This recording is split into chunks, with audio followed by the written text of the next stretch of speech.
Hello everyone, hello Ashutosh, Kritika, Vidya, Udit. कैसे हो आप सभी?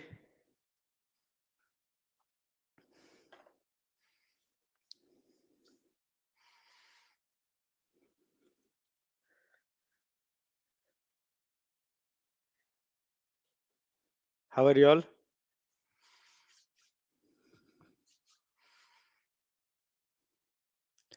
M I audible and everyone? Am I audible and visible everyone? मेरी आवाज आ रही है ना? विजिबल भी हूँ?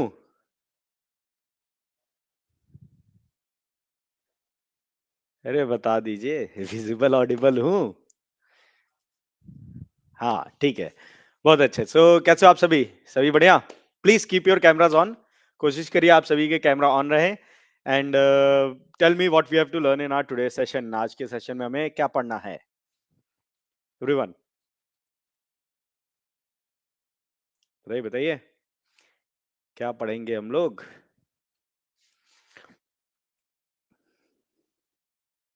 थोड़ा सा जल्दी बोलिए। स्टार्ट कर रहे हैं हम लोग। जल्दी जल्दी बताएंगे तो हम लोग स्टार्ट कर लेंगे सेशन को। एंड जल्दी से खत्म कर लेंगे सब कुछ समझते हुए। आप लोग इंटरेक्शन में कम इंटरेस्टेड होंगे तो मजा नहीं आएगा क्लास में। हाँ, पॉलिनोमियल्स एंड ट्राइंगल्स, हाँ बहुत अच्छे, वेरी गुड। सो ठीक है, सेशन स्टार्ट करने से पहले please tell me where are you from? कहाँ से हो आप सभी? Where are you from?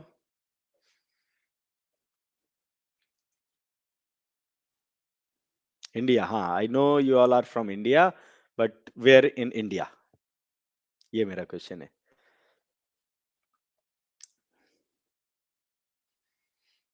Everyone, where are you from?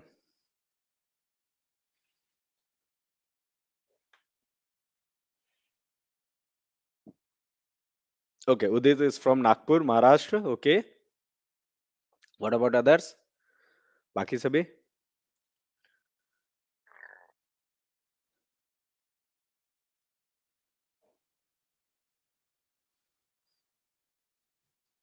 बाकी सब कहाँ से?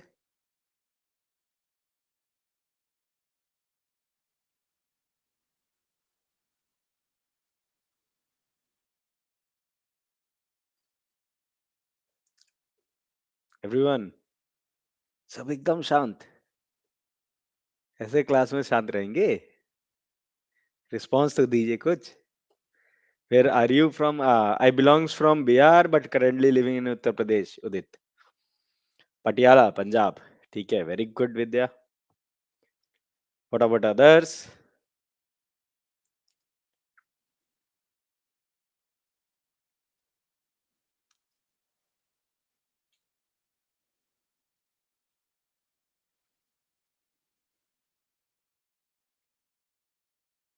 What about others?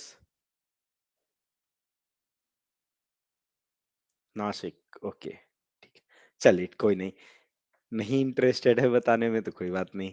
चलिए, सो हम लोग स्टार्ट करते हैं सेशन को, सो बिना किसी देरी के साथ। So let's begin with the session. So once again a very good evening to all and welcome to yet another session of Byju's classes. My name is Utkarsh and I'm your maths tutor for the today's session.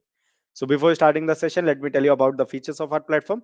What all are the features? Chat box, hand raise option, audio video option, and the troubleshooting option. So whenever you have to type something, you can type in the chat box. Whenever you have to ask any doubt, you can raise your hand.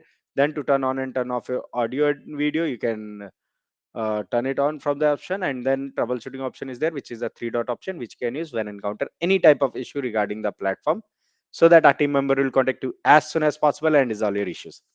Okay. So that is about the session.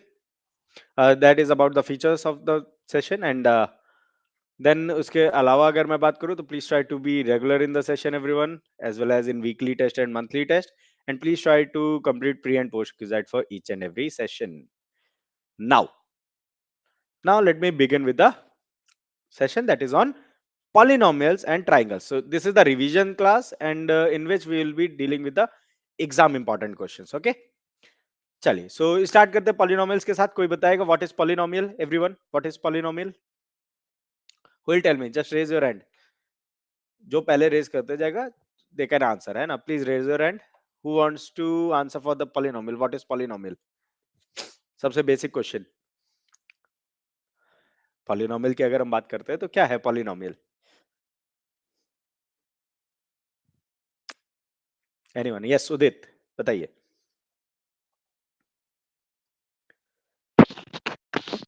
Sir, variables and constants joined by symbols like addition, subtraction. Addition subtraction मतलब operators है ना?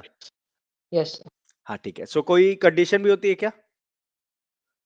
जैसे अगर हम variable constant operator को जोड़ दे वो तो अलजेब्रिक एक्सप्रेशन होंगे, Sir, power of लेकिन variable should not be algebraic expression less than polynomial कब zero होगा? or zero. Not less than zero और जीरो आल्सो? जीरो भी नहीं हो Sir, सकता exponent? it should be a whole number.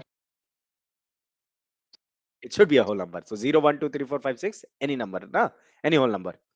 Very good. So हम क्या कहते हैं? Polynomial is that algebraic expression in which the exponent of the variable is a whole number, है ना? So अगर हम बात करें यहाँ पे तो the example is 4x cube minus 3x square plus x by 4 plus 6। यहाँ पे 4 is coefficient, x cube का coefficient 4 minus 3x square का coefficient, x का coefficient 1 by 4 and 6 is constant, है ना?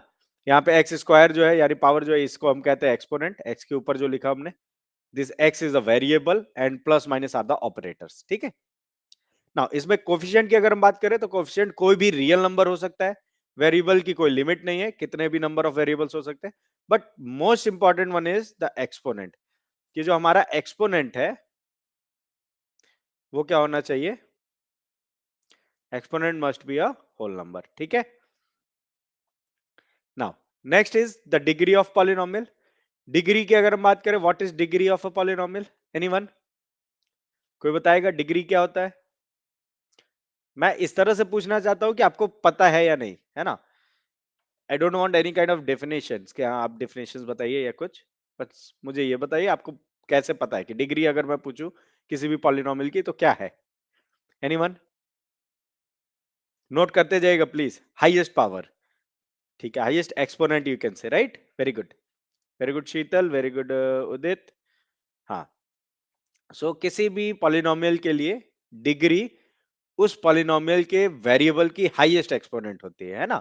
सो किसी भी पॉलिनोमियल में जो वेरिएबल होता है उसका जो हाईएस्ट एक्सपोनेंट है that is the degree of the polynomial, ठीक है? सो जैसे हमारे पास यहाँ पे एक्सपोनेंट, यहाँ पे पॉलिनोमियल है 4x cube minus 3x square plus x by 4 plus 6x power 0, है ना? 6 को हम क्या लिख सकते हैं? 6x power 0।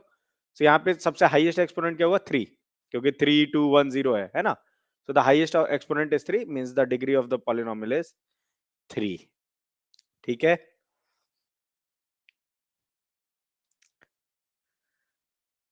Is it clear? सबको क्लियर है? नोट कर लिया सबने? देखिए डिग्री हमारे लिए इंपॉर्टेंट हो जाता है, क्यों? क्योंकि जब हम लोग पॉलिनोमियल के क्लासिफिकेशन की बात करते हैं तो एक तरीका होता है टर्म के बेसिस पे क्लासिफाई करना, एक होता है डिग्री के बेसिस पे क्वालिफाई कर क्लासिफाई करना, है ना? सो टर्म्स के बेसिस पे अगर हम लोग क्लासिफाई करें पॉलिनोमियल्स को, so it is monomial, binomial, trinomial based on the number of terms as one term, two term and three term. एक टर्म है तो मोनोमियल, दो टर्म हुआ तो बाइनोमियल एंड तीन टर्म हुआ पॉलिनोमियल में तो इट इज ट्राइनोमियल, ठीक है? डिग्री के बेसिस पे अगर हम बोलें, so first is constant polynomial जिसमें degree 0, second is linear polynomial जिसमें डिग्री 1, क्वाड्रेटिक पॉलिनोमियल जिसकी डिग्री 2 होती है एंड क्यूबिक पॉलिनोमियल जिसकी डिग्री 3 होती है। Is it clear everyone? Is it clear? कोई मुझे जनरल फॉर्म बताएगा लीनियर पॉलिनोमियल की? What is general form of linear polynomial? General form क्या होती है लीनियर पॉलिनोमियल की? बताइए बताइए। A x plus B Y plus C equals to 0 equals to आ जाता है तो वो इक्वेशन हो जाता है, पॉलिनोमियल नहीं रहता। दूसरी बात, जो आप ए एक्स प्लस बी वाई आपने बताया, दो वेरिएबल हो गए यहाँ। हम लोग सिंगल वेरिएबल का बताइए मुझे जनरल फॉर्म। सिंगल वेरिएबल में जनरल फॉर्म लिखा जाता है, वो मैं पूछ रहा हूँ अभिनव। लीनियर तो आपने लिखा है, जो आपने लिखा है वो लीनियर इक्वेशन है और टू टू वेरिएबल का लीनियर इक्वेशन है ना? आपने भी खराब सही मतलब गलत नहीं लिखा है, लेकिन जनरल फॉर्म ये नहीं होता। What is the general form? That is a x plus b, है ना? क्या होता है ax प्लस बी। क्वाड्रेटिक के लिए क्या होता है जनरल फॉर्म, क्वाड्रेटिक पॉलिनोमियल के लिए? Anyone? What is the general form of quadratic polynomial?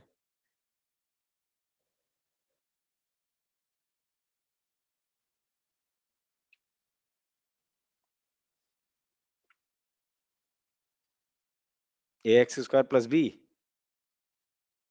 ये होता है ax square plus bx plus C. Cubic के लिए क्या होता है जनरल फॉर्म, एनीवन? क्यूबिक के लिए?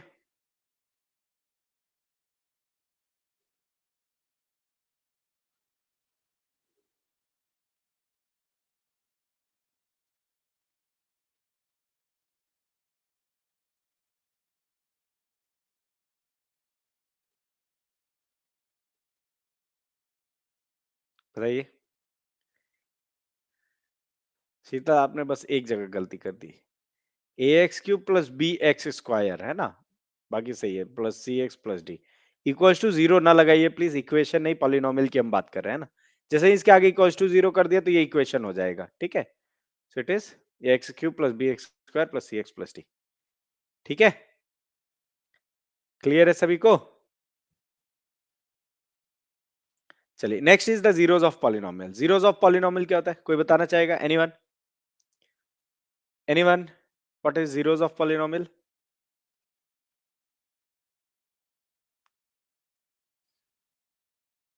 प्लीज टेल मी, कोई ऐसा जिसको पता है बताना चाहे? चलिए ठीक है, हम क्या कहते हैं हम लोग कि अगर किसी पॉलिनोमियल में px कोई पॉलिनोमियल है, उसमें अगर हम x की कोई वैल्यू रखें, यानी कोई कांस्टेंट नंबर रखें और वो पूरी वैल्यू जीरो हो जाए, x के जगह कोई नंबर रखा तो पूरा सॉल्व करने पे जीरो अगर हमें मिले, तो वो नंबर जो हमने x के जगह पे रखा है वो होता है जीरो ऑफ पॉलिनोमियल। क्या होता है वो? जीरो ऑफ पॉलिनोमियल, है ना। एंड उसका उल्टा भी सही है। उल्टा भी कैसे सही है कि अगर हमें कोई नंबर कहा गया कि किसी पॉलिनोमियल का जीरो है, इसका मतलब वो नंबर अगर हम वेरिएबल के जगह रखें तो वैल्यू पूरी जीरो हो जाएगी। ठीक है, इसको लिखते हैं हम लोग p of x equals to a is zero, then it means a is the zero of px, and if a is the zero of px then p of x equals to a is zero. ठीक है, clear है सभी को?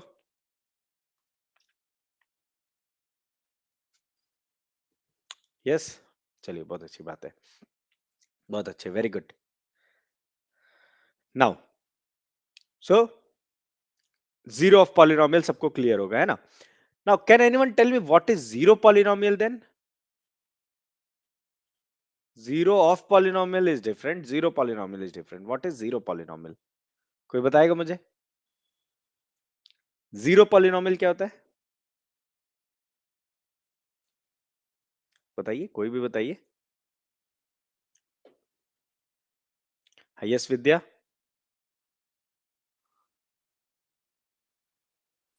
Yes, sir.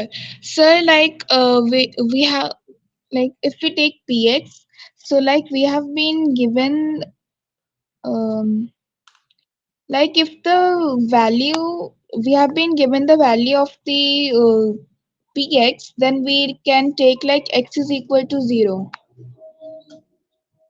We can take x equals to zero, that is zero polynomial.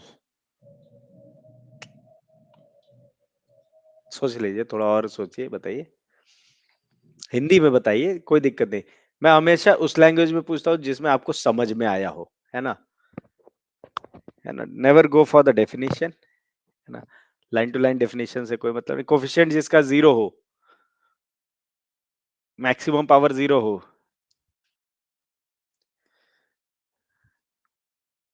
मतलब अगर मैं, शीतल आप ये बताइए, अगर मैंने ऐसा लिखा two x square plus zero x minus four, तो क्या ये जीरो पॉलिनोमियल हो गया?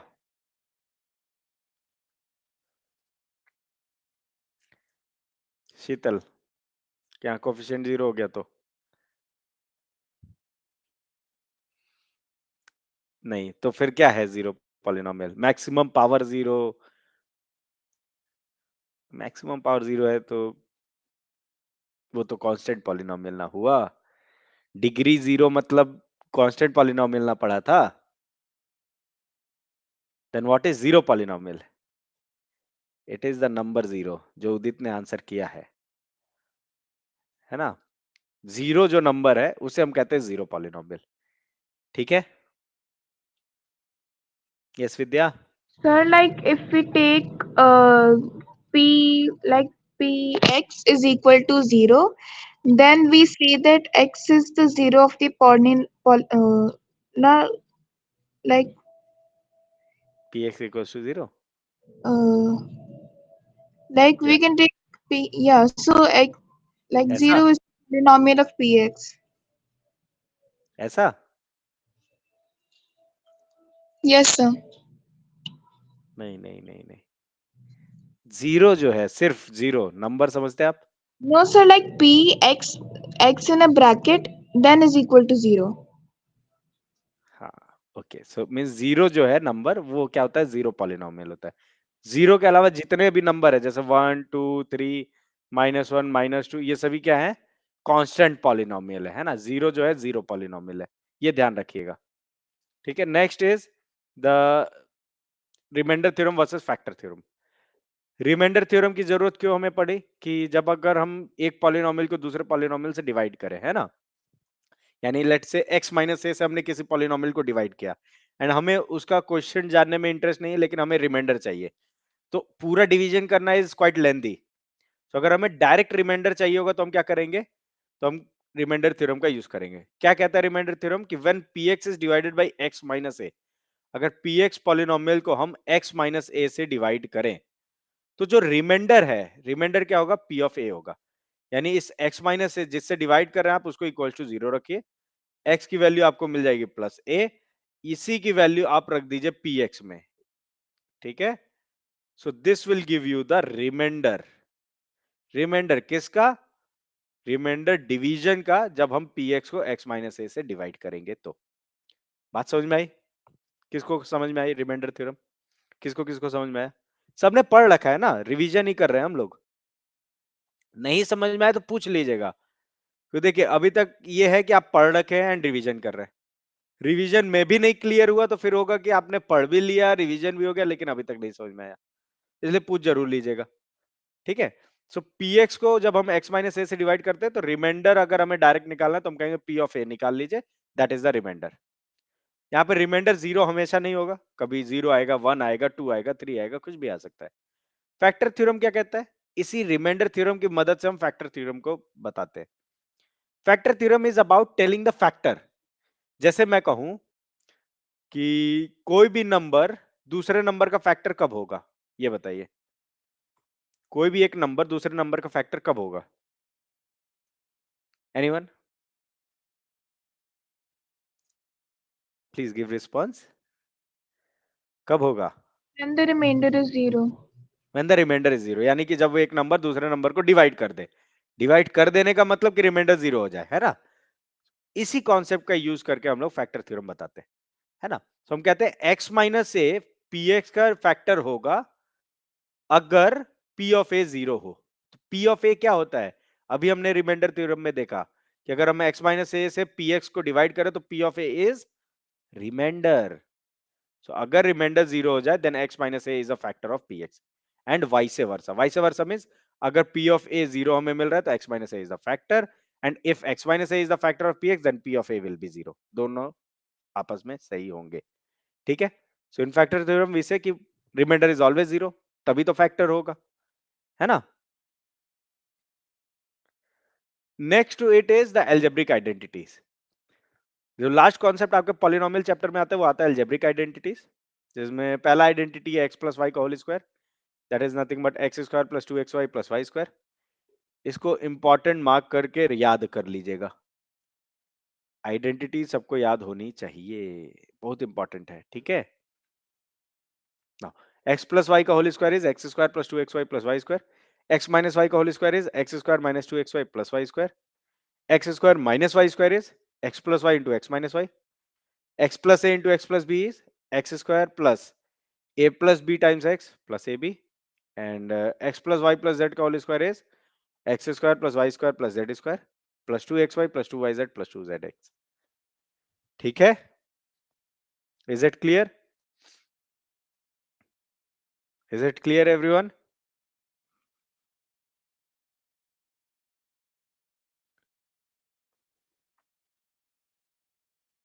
क्लियर है सभी को?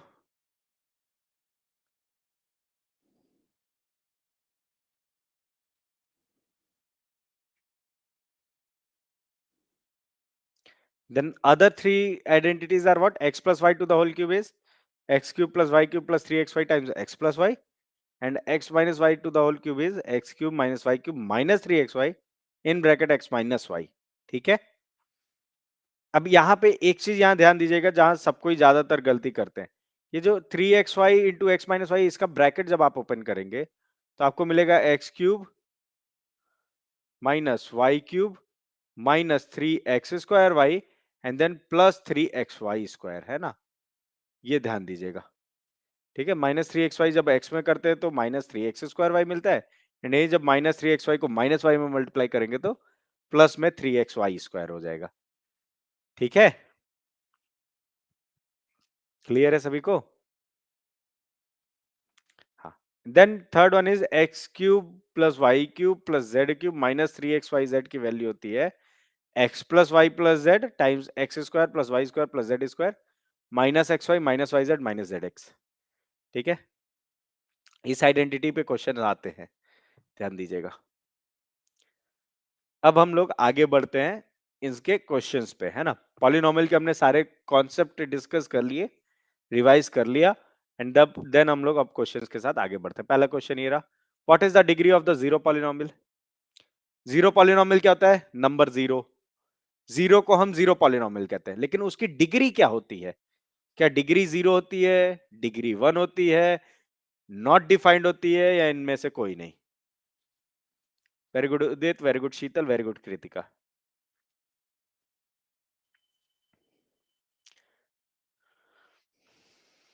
You have to choose the option. Kavya, poll question choose करना है। चैट बॉक्स में कैसे लिख पा रहे हो आप?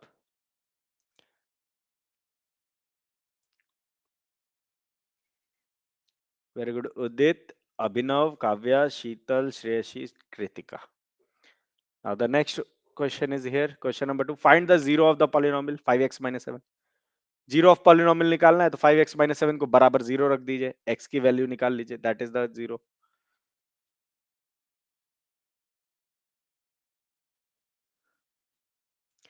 वेरी गुड उदित, अभिनव, काव्या, शीतल, कृतिका, विद्या, बहुत अच्छे। कृतिका, वेरी गुड, दो दो कृतिका है क्लास में, ओके, वेरी गुड, दोनों ने सही किया।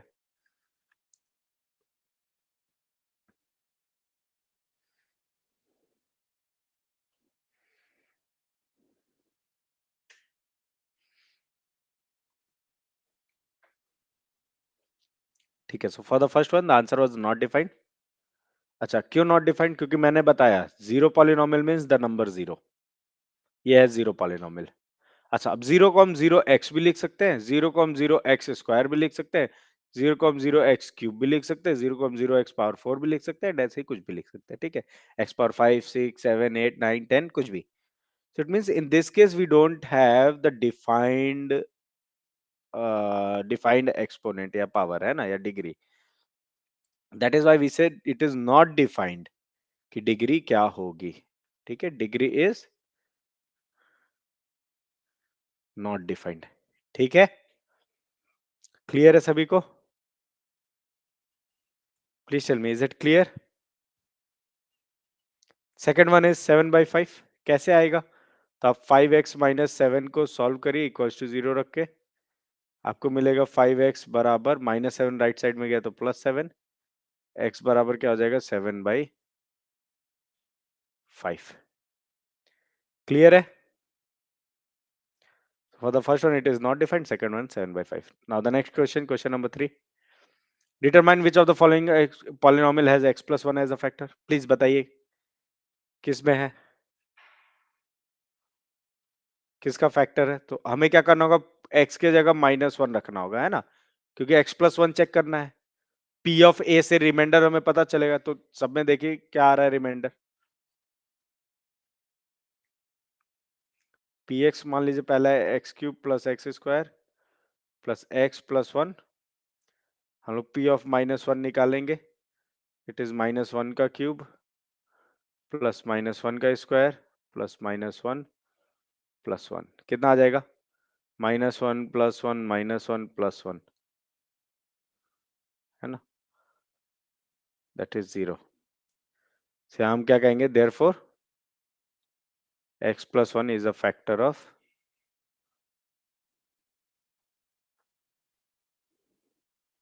p ऑफ x, है ना। सेकंड, p ऑफ x बराबर, दूसरा है क्या, हम इसको q ऑफ x बोल देते हैं ना, x power 4 plus 3x cube plus 3x square plus x plus 2, है ना। सो q ऑफ -1 कितना आएगा, -1 की power 4 plus 3 into -1 cube plus 3 into -1 का स्क्वायर प्लस -1 प्लस 2, कितना हो जाएगा? सॉल्व करिए तो -1 -3 प्लस 3 -1 प्लस 2, कितना आ गया? दैट इज ऑल्सो 0 ना, नहीं पहला +1 है, सॉरी सॉरी सॉरी सॉरी, पहला -1 की पावर 4 है ना, तो +1 -3 +3 -1 +2, 3 -3 कैंसिल, -1 +1 कैंसिल एंड यहाँ 2 बचा। तो सेकंड में x plus 1 is not a factor, है ना, not a factor of qx, यानी दूसरे वाले का फैक्टर नहीं है, ठीक है, क्लियर है। सो पहले में तो 0 आ गया, है ना, पहले वाले में तो 0 आ गया, लेकिन दूसरे में 0 नहीं आया, 2 आया। सो पहले वाले में x plus 1 is a factor, दूसरे में x plus 1 is not a factor, ठीक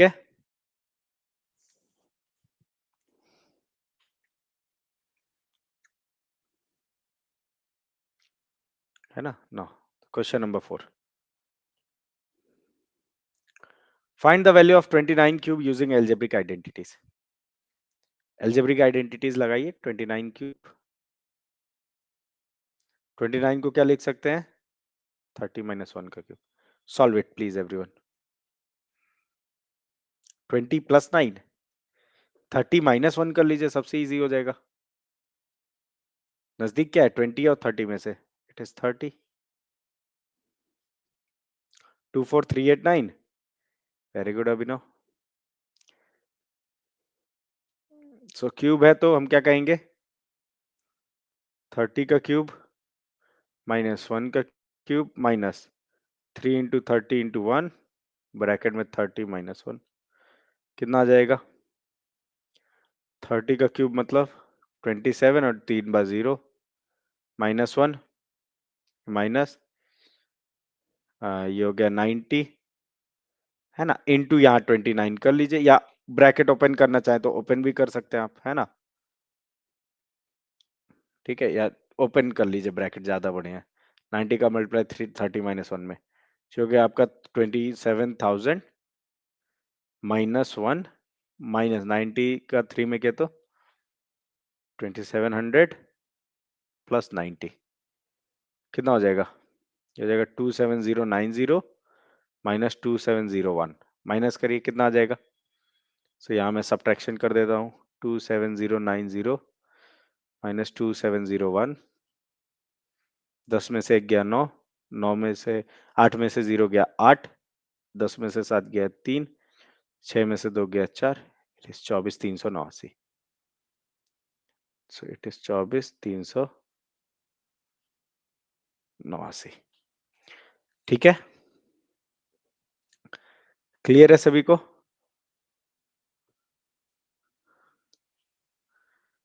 is it clear?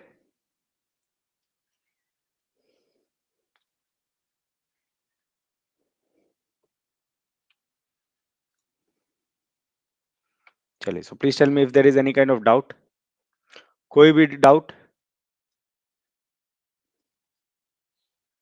In polynomial.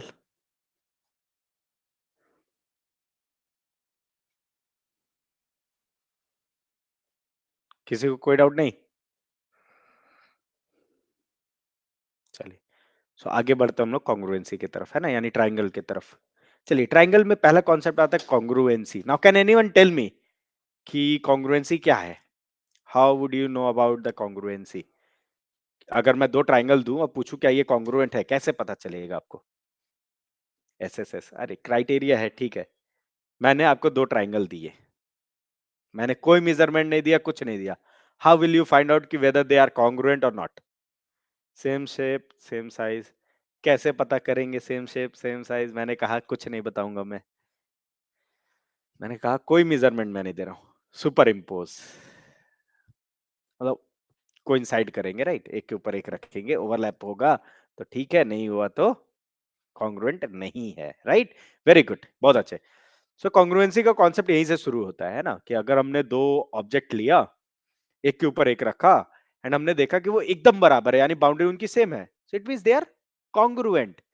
अच्छा, अगर कॉन्ग्रुएंट है तो हम ये कोशिश करते हैं कि हमें कितनी मिनिमम से मिनिमम जानकारी हो तो हम किसी किसी भी चीज को कॉन्ग्रुएंट बता दे, सॉरी। सो हम स्टार्ट करते हैं ट्राइंगल से, है ना? जब ट्राइंगल पे हम आते हैं तो ट्राइंगल में तीन साइड तीन एंगल, छह चीजें हमारे पास होती है ना? अगर दो ट्राइंगल हमने लिया तो दोनों ट्राइंगल में क्या है? तीन तीन साइड्स, तीन तीन एंगल, यानी छह जानकारियां हमें दोनों ट्राइंगल में होती हैं। अब हमारा कोशिश क्या होता है? हमारी कोशिश ये होती है कि हमें छह चीजों में से मिनिमम कितनी चीजें पता चल जाएं जिससे हम बता दें कि हाँ, दोनों ट्राइंगल जो है वो कॉन्ग्रुएंट है। ठीक है? वहीं से स्टार्ट होता है क्राइटेरिया वाला सीन, है ना, कि क्राइटेरिया हम यूज करते हैं। ठीक है? सो कितनी मिनिमम चीजें रिक्वायर्ड है कॉन्ग्रुएंसी बताने के लिए? तो इट इज थ्री, है ना, जैसा काव्या ने बताया। वो तीन चीजें क्या हो सकती है? एसएसएस, यानी तीन साइड्स का पेयर हो सकता है, दो साइड एक एंगल हो सकते हैं, दो एंगल एक साइड हो सकता है, right? It can be there, या एक एंगल दो side, right? So these can be the pairs. सो यही हम लोग पढ़ते हैं इसमें कॉन्ग्रुएंसी में, है ना? जो आरएचएस है, आरएचएस में भी क्या है कि दो साइड एक एंगल, है ना, राइट एंगल एक हो, एक हाइपोटेनस हो, एक साइड हो। सो मिनिमम चीजों से हम बताना चाहते हैं कि कॉन्ग्रुएंसी है या नहीं। सो कॉन्ग्रुएंसी का सबको बेसिक आइडिया बिल्कुल है, बहुत अच्छी बात है कि हाँ, दो चीजों को, दो ट्राइंगल को एक के ऊपर एक रखा, अगर बराबर हो गए तो दैट इज कॉन्ग्रुएंट, है ना? अच्छा, जब हम कॉन्ग्रुएंट बताते हैं, है ना, तो इन कॉन्ग्रुएंट ट्राइंगल, किसी भी दो ट्राइंगल, कॉन्ग्रुएंट ट्राइंगल में जो करस्पॉन्डिंग पार्ट होते हैं वो आपस में इक्वल होते हैं। ठीक है? जैसे मैंने कहा, मैंने मिनिमम चीजों से बताया, दो ट्राइंगल मैंने एक के ऊपर एक रखे, अगर वो कॉन्ग्रुएंट हुए इसका मतलब सब कुछ बराबर है। जब मैं प्रूव करने जाऊंगा तो मैंने तीन चीजों की मदद से प्रूव किया कि ट्राइंगल कॉन्ग्रुएंट है। अगर तीन चीजों से मदद से हमने ट्राइंगल कॉन्ग्रुएंट प्रूव कर दिया, तो बचे हुए तीन चीज भी आपस में इक्वल होंगे या नहीं? बचे हुए तीन चीजें आपस में इक्वल होंगे या नहीं? ऑब्वियसली होंगे, राइट?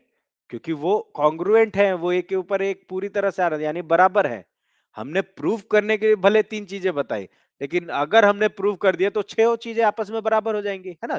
छह पैरामीटर्स विल बी इक्वल्स, है ना? जिसको हम बोलते हैं CPCT, corresponding part of congruent triangle. किसी भी दो ट्राइंगल में करस्पॉन्डिंग पार्ट्स हमेशा इक्वल होते हैं, ठीक है? अब जैसे मैंने एबीसी ट्राइंगल पीक्यूआर के ऊपर रखा, तो हम क्या कहेंगे? अगर ये इक्वल हो गया तो एबीसी पीक्यूआर के कॉन्ग्रुएंट है। इसमें करस्पॉन्डिंग क्या होगा? तो ए जो है वो पी के करस्पॉन्डिंग, बी जो है वो क्यू के करस्पॉन्डिंग होगा, सी जो है वो आर के करस्पॉन्डिंग होगा। यानी एंगल ए एंगल पी बराबर होगा, एंगल बी एंगल क्यू बराबर होगा, एंगल सी एंगल आर बराबर होगा। ऐसे ही अगर मैं साइड्स लूं, ए और बी, पहला दो वर्टेक्स लेके साइड बनाऊं और इसमें भी पहला दो वर्टेक्स लेके साइड बनाऊं, ये भी आपस में इक्वल होंगे, यानी A B equal to P Q. दूसरे दो दोनों में लूं, बी सी और क्यू आर, वो बी इक्वल होंगे। पहला तीसरा लूं, सी ए और आर पी, देन ये भी इक्वल होंगे। ठीक है? क्लियर है? सो दो ट्राइंगल में अगर ए पी बी क्यू और सी आर आपस में करस्पॉन्डिंग है तो हम लिखेंगे क्या? A B C congruent to P Q R, है ना? अगर मैंने A B C congruent to P Q R लिखा और लिखा A B C congruent to R Q P, so both are different. Both are what? Different. ठीक है? क्योंकि यहां corresponding parts are different. Clear है सभी को? Is it clear? चलिए, नाउ अब हम आगे बढ़ेंगे कॉन्ग्रुएंसी के साथ, है ना। SAS congruency criteria, first one is SAS. SAS congruency criteria क्या होता है, कोई बताना चाहेगा? एनीवन, कोई बताना चाहेगा होता क्या है? कब हम कहेंगे एसएएस कॉन्ग्रुएंसी क्राइटेरिया से कॉन्ग्रुएंट है? अच्छा, क्राइटेरिया लिखना जरूरी है क्या किसी भी कॉन्ग्रुएंसी में? बताइए, कॉन्ग्रुएंसी का क्राइटेरिया लिखना जरूरी है? यस, वेरी गुड, बिल्कुल जरूरी है ना। जरूरी इसलिए है कि अगर हम कॉन्ग्रुएंट कह रहे हैं तो किस बेसिस पे कह रहे हैं ये हमें बताना होगा, है ना। यस माजिद, बताइए। एसएस मतलब two sides and included angle, very good Udit. A triangle. In two triangles, if the in two sides are equal and one angle is equal to the other triangle, it is known as SAS. Congruency criteria is used on this, and we can prove it by uh, as like triangles are congruent. Okay, ठीक है, कुछ कुछ आपकी आवाज clear थी तो समझ में आया। तो हम क्या कहेंगे, दो ट्राइंगल कॉन्ग्रुएंट तब होंगे एसएएस से, एसएएस कॉन्ग्रुएंसी से तब इक्वल होंगे, कॉन्ग्रुएंट होंगे जब हमें दो साइड इक्वल मिल जाए एंड उनके इंक्लूडेड एंगल इक्वल मिल जाए, है ना। So if we will say कि if the congruent pairs are like P R and X R are, equal here Q एंड yz are equal and angle r is equals to angle z is there. So in that case we will say कि हाँ, the triangle is congruent by SAS congruency criteria. When will we say ASA congruency criteria? कोई भी triangle ASA congruency criteria से congruent है, कब कहेंगे हम लोग?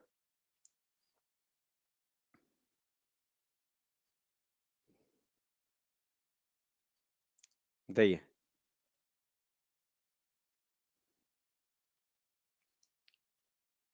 Please tell me.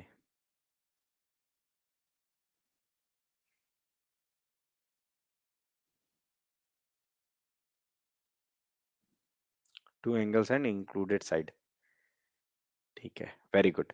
जब हमारे पास किसी भी दो ट्राइंगल में दो एंगल इक्वल हो आपस में, है ना, उनके बीच के साइड आपस में इक्वल हो, इन that case the triangle will be congruent by ASA congruency criteria. So here we have angle B is equals to angle Q. Here angle C is equals to angle R and उनके बीच का क्या है, BC is equals to QR, है ना। So in that case the triangle is congruent by ASA congruency criteria. ठीक है, ASA congruency criteria, तब उस क्राइटेरिया से ट्राइंगल congruent होंगे। तो third one is AAS. ASA से डिफरेंट है AAS. ASA में भी दो एंगल एक साइड है, AAS में भी दो एंगल एक साइड है, लेकिन ASA में साइड इंक्लूडेड वाला साइड है, AAS में साइड एक्सक्लूडेड वाला साइड है। ठीक है ना। तो यहाँ पे जैसे हम देखें कि angle Q angle Y equal हो गए, PQR और XYZ में, एंगल R और एंगल Z इक्वल हो गए, इनके बीच इंक्लूडेड साइड QR और YZ है, ये नहीं इक्वल है। क्या इक्वल है? PR और XZ, है ना। So we will say angle Q is equals to angle Y, है ना, and angle R is equals to angle Z, but the excluded side is equal, PR is equals to XZ. In that case, the triangle is congruent by AAS congruency criteria. ठीक है, is it clear everyone? क्या सभी को clear है? चलिए, next is the isosceles triangle property. Isosceles triangle property क्या होती है, कोई बताएगा? एनीवन?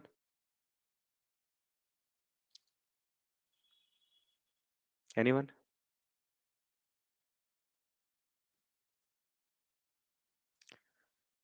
अगर आइसोसेलेस ट्रायंगल में हम क्या कहते हैं कि दो साइड्स अगर इक्वल हुए किसी ट्रायंगल में तो वो आइसोसेलेस ट्रायंगल होता है।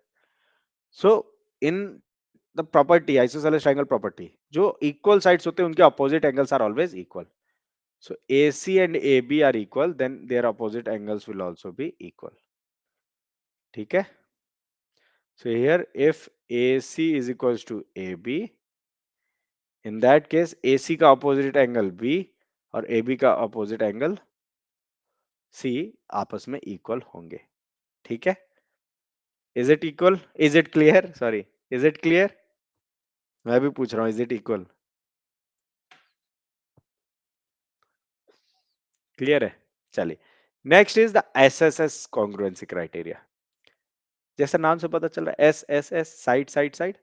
सो अगर दो ट्राइंगल में तीनों साइड्स आपस में corresponding sides are equal, then the triangles are congruent by SSS criteria. ठीक है, so here AB and EF are equal, BC and FG are equal, and AC and EG are equal.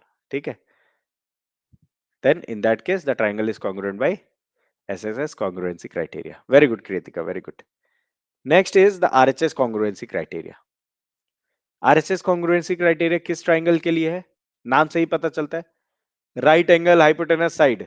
सो किस triangle के लिए होगा? Right angle triangle के लिए, क्योंकि पहला तो राइट एंगल ही होना चाहिए। तो जैसे इन दोनों ट्राइंगल में हम देखें, right angles R angle N and angle Y, दोनों राइट एंगल होने चाहिए। सेकेंड इज कि हाइपोटेनस होना चाहिए इक्वल, यानी MO is equal to XZ, and the third is कि कोई भी साइड इक्वल हो, जैसे यहाँ पे MN और XY है ना। NO और YZ भी होता तो भी ठीक है, लेकिन हाइपोटेनस के अलावा MN NO या फिर XY YZ में से कोई एक इक्वल होना चाहिए था। ठीक है, चलिए इस पे बेस्ड अब क्वेश्चंस करते हैं हम लोग। क्वेश्चन नंबर 5 हमारे सेशन का है कि ABC is an isosceles triangle in which B altitude BE and CF are drawn to equal sides AC and AB. AC and AB equal side है, इनके तरफ एल्टीट्यूड ड्रॉ किया गया दो, BE एंड CF। हमें शो करना है कि एल्टीट्यूड जो है ये आपस में इक्वल है, यानी CF और BE क्या है, आपस में इक्वल है, ये हमें शो करना है। ठीक है, Why there is no AAA congruency? बहुत अच्छा, वेरी गुड। इक्विलेटरल ट्राइंगल क्या होता है काव्या, जानते हो आप? इक्विलेटरल ट्राइंगल,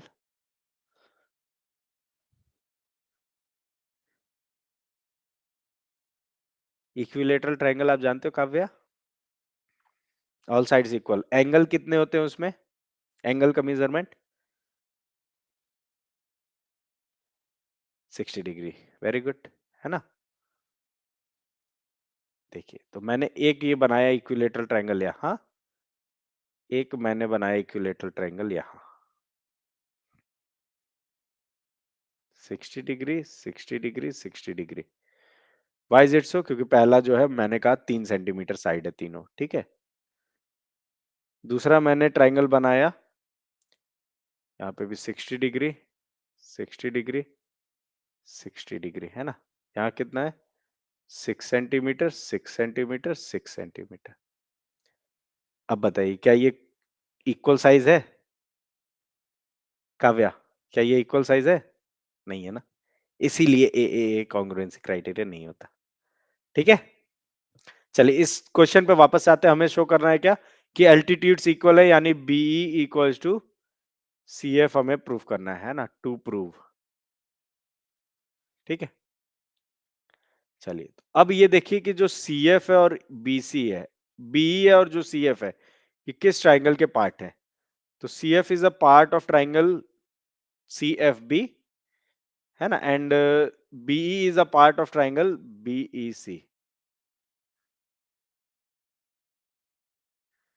ठीक है, ना इसमें क्या है, हम कहेंगे in triangle CFB and triangle BEC क्या है कि एंगल F और एंगल E आर 90 डिग्री। ठीक है, AB and AC are equal है ना, गिवन में क्या है कि AB is equal to AC है, तो इसका मतलब angle B is equal to angle CB होगा, है ना, अपोजिट एंगल। सो आप क्या कहेंगे कि angle F B C is equals to angle E C B, है ना? ठीक है, आइसोसेलेस ट्राइंगल प्रॉपर्टी। ठीक है, then third is B C is equals to C B, है ना, कॉमन। सो हमें क्या मिला? दो एंगल इक्वल मिले, एक कॉमन साइड मिला बी सी, है ना? So by AAS congruency criteria, triangle CFB is congruent to triangle BEC. Hence, by CPCT, we will say BE is equals to CF. Clear है सभी को?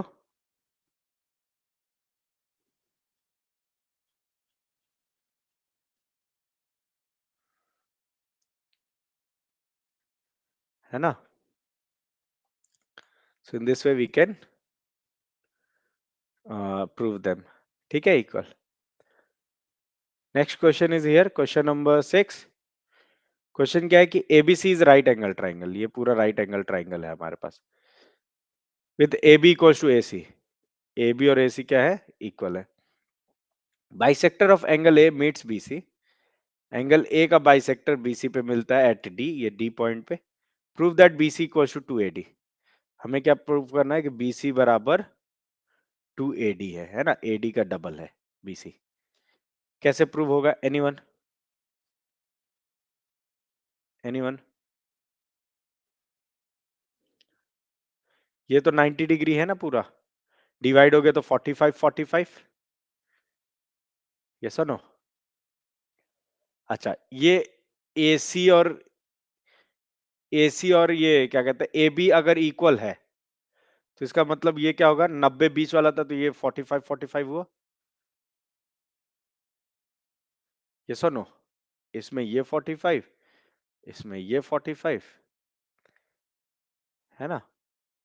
अब देखिए, अगर इस ट्राइंगल में ए सी डी में कहें ये 45 45 तो इनका opposite sides are equal. Yes और नो?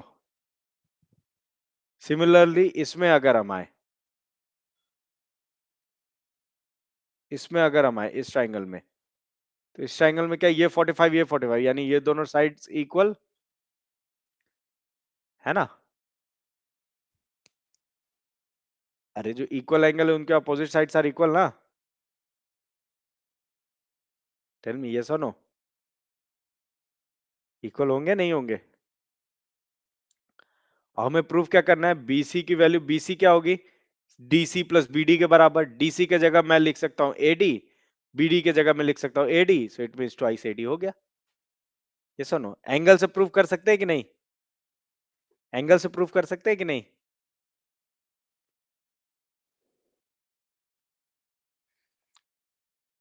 समझ में कितनों को आया ये बता दीजिए मुझे,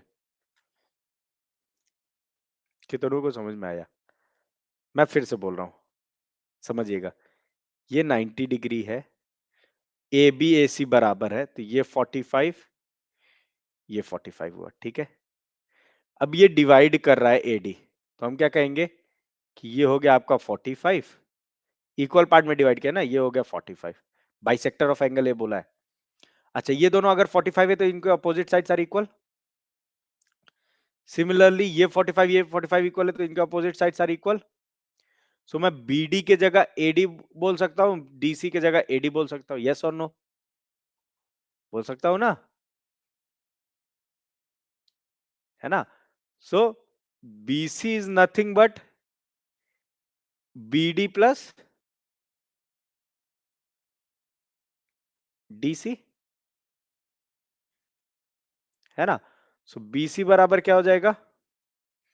बीडी के जगह मैं लिख दूं, ठीक है, बीडी के जगह लिखने के लिए मैं क्या कहता हूं? इन ट्राइंगल एडीसी क्या होगा?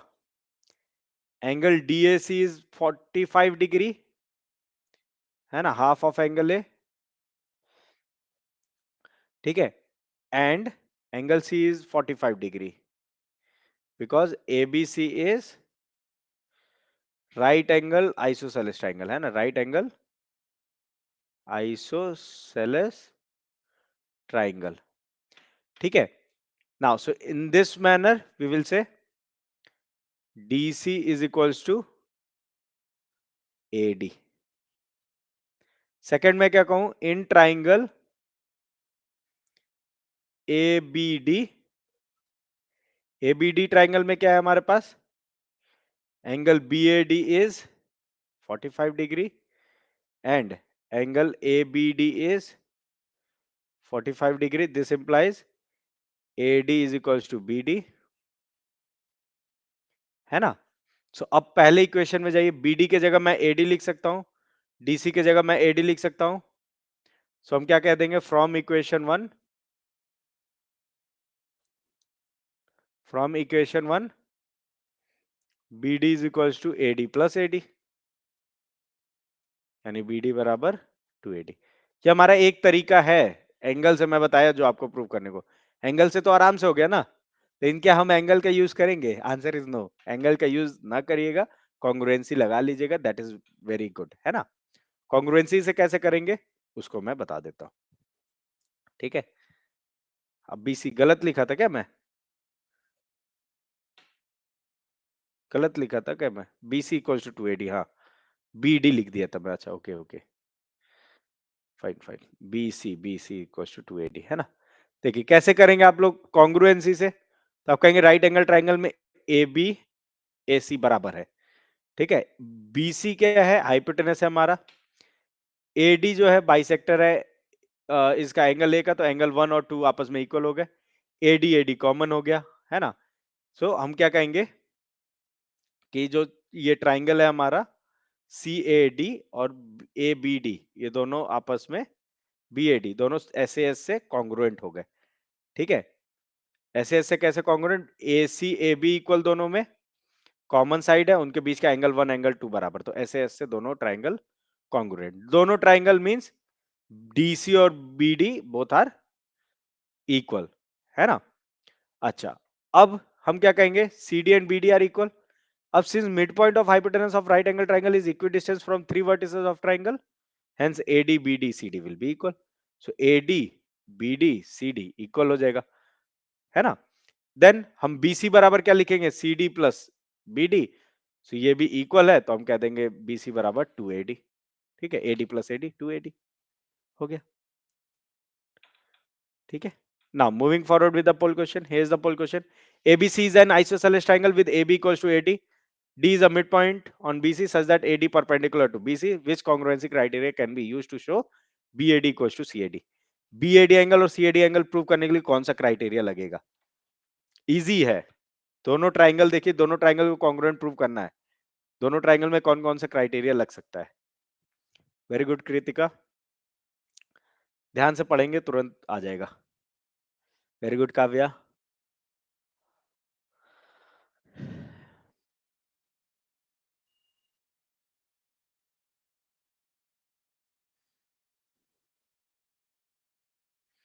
Very good Sheetal, very good अभिनव।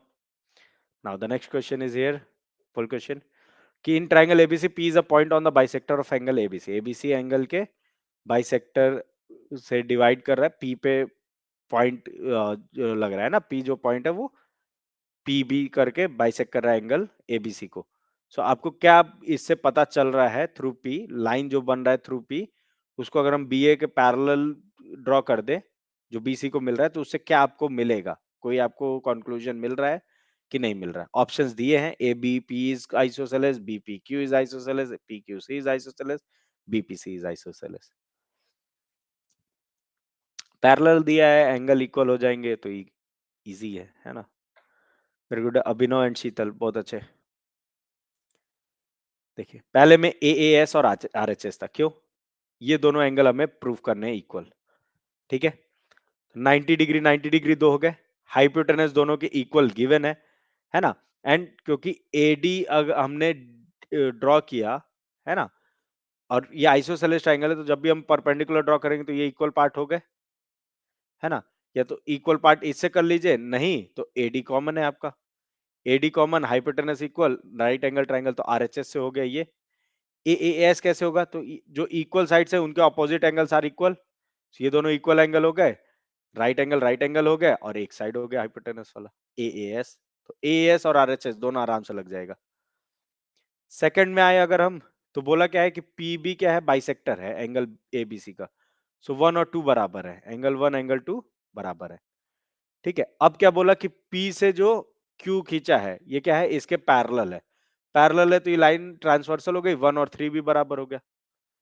अच्छा, 1 और 3 भी अगर बराबर हो गया तो 1 2 बराबर, 1 3 बराबर, तो एंगल 2 और 3 भी बराबर। अच्छा, अब BPQ में 2 3 है, दोनों आपस में अगर बराबर है तो ये ट्राइंगल क्या होगा? BPQ, ये आइसोसेलेस हो जाएगा, तो हमें मिल गया BPQ इज आइसोसेलेस, है ना? सो इस तरह से you can prove it. Please tell me if there is any kind of doubt till now, any doubt regarding triangle chapter? जो हमने ट्राइंगल किया इसमें कोई डाउट? किसी को कोई डाउट? किसी को कोई डाउट नहीं? Common doubt? There is no common doubt. If you have any you can ask. There is nothing like common doubt in the today session. किसी को कुछ पूछना है?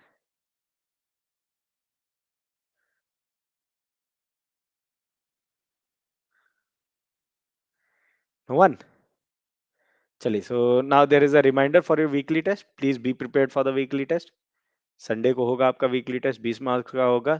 30 minutes will be the duration and you can take test from 10:30 AM onwards. कैसे देंगे? तो Byju's learn portal home page पे जाना है, क्लिक करेंगे, बायजूस टेस्ट सीरीज का ऑप्शन आएगा, उस पर क्लिक करिए, पेज खुलेगा जहां पे लिखा होगा वीकली टेस्ट और सब्जेक्ट का नाम एंड स्टार्ट टेस्ट का बटन होगा। Once you click on it, your test will be started and this will be the test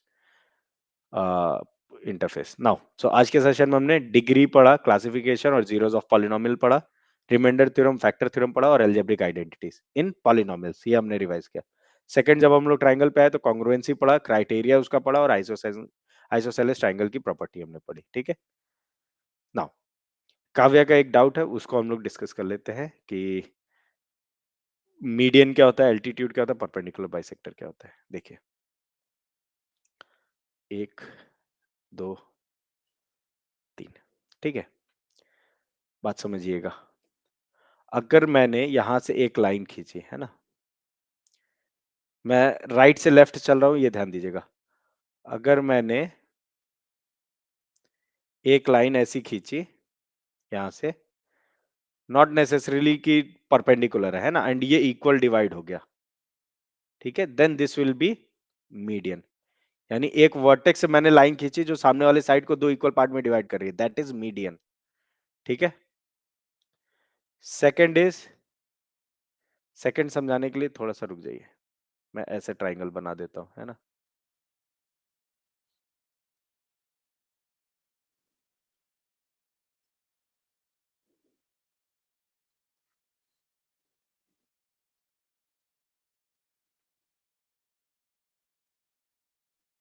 है ना, इसके लिए मैंने क्या कहा कि एक मैंने यहां से एक परपेंडिकुलर लाइन खींच दी। ठीक है, क्या खींचा मैंने? एक परपेंडिकुलर लाइन खींचा। जो भी परपेंडिकुलर डिस्टेंस होता है वो क्या होता है? इसका हाइट होता है। ठीक है, जिसे हम बोलते हैं एल्टीट्यूड। ठीक है, हाइट को ही हम बोलते हैं क्या? एल्टीट्यूड। तीसरा है परपेंडिकुलर बाइसेक्टर, यानी कि अगर मैं इसमें एक लाइन ऐसा खींचूं, वर्टेक्स से एक सीधा ऐसा लाइन खींचूं जो परपेंडिकुलर हो और दो इक्वल पार्ट में डिवाइड कर दे, देन इस केस में ये क्या हुआ? Perpendicular bisector. ठीक है काव्या, क्लियर है काव्या? तीनों क्लियर है? हम्म, बहुत अच्छा डाउट था आपका, ये क्वेश्चन बहुत लोगों को होता है लेकिन कोई पूछता नहीं है, सही मैं बता रहा हूँ। ठीक है, चलिए, सो आज के सेशन में इतना ही, फिर मिलेंगे हम लोग नेक्स्ट सेशन में, तब तक के लिए bye bye, take care, good night everyone, bye bye, good night.